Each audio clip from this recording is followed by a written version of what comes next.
یہ نبی پاک صلی اللہ علیہ وآلہ وسلم کے جو صحابہ کرام ہیں، اگر قرآن مجید کی نظر سے دیکھا جائے تو اللہ رب العزت نے ارشاد فرما دیا رضی اللہ عنہم ورضوا عنہ، فرمایا یہ اللہ سے راضی ہیں اور اللہ ان سے راضی ہے۔ اب میں ایک سادہ بات کہا کرتا ہوں، چونکہ میں طالب علم ہوں اور سادہ بندہ ہوں تو اسی حساب سے گفتگو کا عادی ہوں۔ بھائی جن سے اللہ راضی ہے اللہ کے بندے کیوں نہیں راضی ہوتے؟ تو سادہ سی بات ہے، اللہ کے بندوں کو راضی ہونا چاہیے۔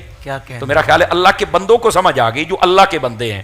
ہمارا کلام بھی اللہ کے بندوں سے ہی ہوتا ہے۔ دوسری بات فرما دیا قرآن مجید برہان رشید میں اولئک حزب اللہ الا ان حزب اللہ هم المفلحون، فرمایا کہ یہ اللہ کا لشکر ہے، اللہ کا گروہ ہے، اور جو اللہ کے گروہ ہے وہ کامیاب ہے۔ اللہ رب العزت نے پھر ان کی کامیابی پر اپنی مہر ثبت فرما دی، جو قدرت کی ہے، جو حق کی مہر ہے۔ پھر اللہ رب العزت نے اسی قرآن مجید برہان رشید میں ان صحابہ کرام علیہم رضوان کو معیار ایمان قرار دیا ہے۔ فَإِنْ آمَنُوا بِمِثْلِ مَا آمَنْتُمْ بِهِ فَقَدْ اهْتَدَوْا، فرمایا جب تک تم ایمان لاؤ، تمہارا ایمان ان جیسا نہ ہو تو تم ہدایت کے راستے پر نہیں ہو سکتے ہو۔ تو صحابہ کرام علیہم رضوان کا جیسا ایمان ہے اس طرح کا ایمان لانا یہ ہم سے تقاضا کیا گیا ہے، وہ معیار ایمان ہے۔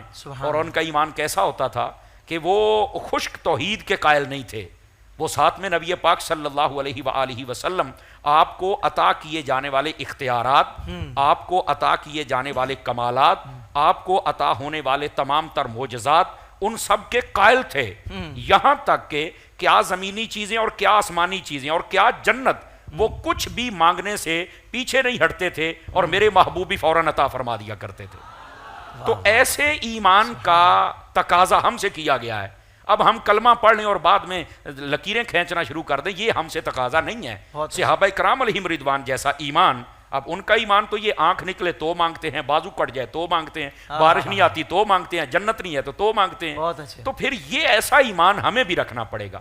تو یہ قرآن مجید برہان رشید نے معیار ایمان صحابہ کرام علیہم رضوان کو قرار دیا۔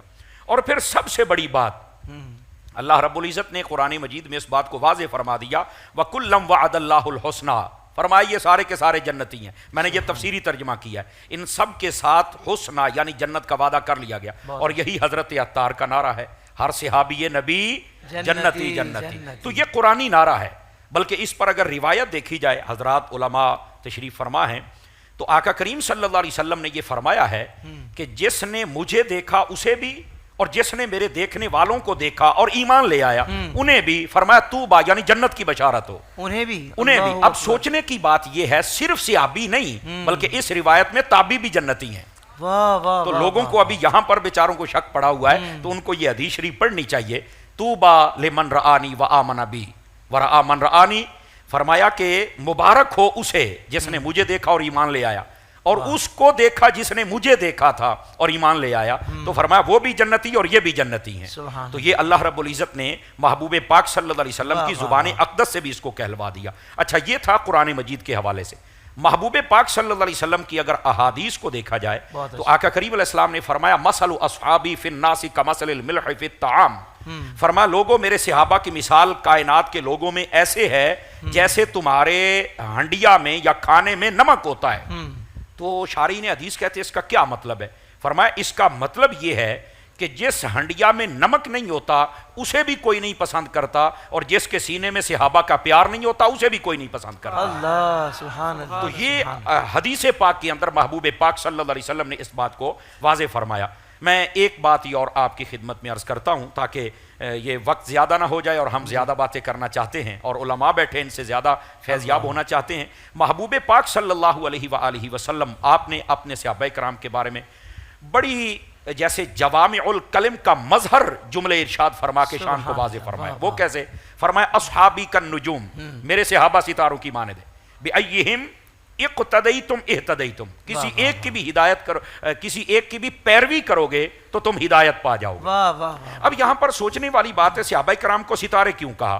تو مفتی احمد یار خان نعیمی نے بڑی خوبصورت بات لکھی، فرمایا ستارے اونچے ہوتے ہیں تو صحابہ بھی سارے ہی اونچے ہیں، تو اس واسطے ان کو ستارے کہا۔ اور دوسری بات یہ فرمائی کہ یہ جو ستارہ ہوتا ہے نا، ستارہ کہتے ہی اس میں ہے جس میں روشنی ہوتی ہے، سبحان صحابی اسے کہتے ہیں جس میں نور مصطفیٰ اور ہدایت مصطفیٰ کی روشنی ہوتی ہے. بہت اچھے. واہ واہ. جس طرح ستارہ بغیر نور کے ستارہ نہیں ہو سکتا کہ اس میں نور بھی نہ ہو اور ستارہ بھی کا، یہ ہو ہی نہیں سکتا. ہو ہی نہیں سکتا. ستارہ ہوگا تو روشنی ہوگی، صحابی ہوگا تو ہدایت ہوگی. بن رضوان ہاؤس آف ایسٹرن ویئر، جس میں آپ اور آپ کی فیملی کے لیے ہے بہت کچھ. ڈیزائنر قمیص شلوار، عربک توپ، پرفیومز، عطر، کافی کیپس، یہ سب اور بھی بہت کچھ حاصل کرنے کے لیے ابھی ویب سائٹ یا اسٹور وزٹ کیجیے www.binrizwan.com.